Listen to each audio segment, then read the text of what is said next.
Peyğəmbər sallallahu əleyhi və səlləm hədisində buyurur ki, insan izzəti ilə Allah ona ancaq varlıq getirir.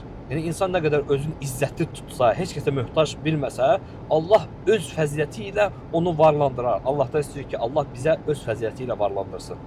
Səhabələrin Peyğəmbər sallallahu əleyhi və səlləmlə beyyət etdiyi məsələlərdən biri də o idi ki, insanlardan heç nə istəməyəcəklər.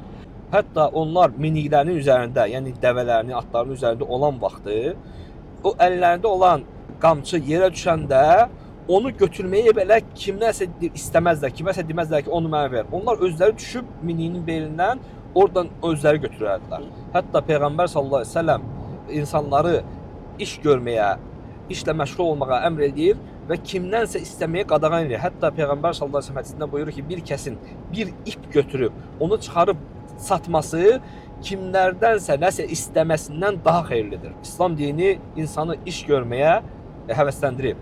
Hətta təvəkkülün belə düz olmalıdır. Allaha layiqli təvəkkül etsən, Allah öz fəziləti ilə səni varlandıracaq. Allaha təvəkkül elə, ruzi qazanmaq üçün evindən çıx.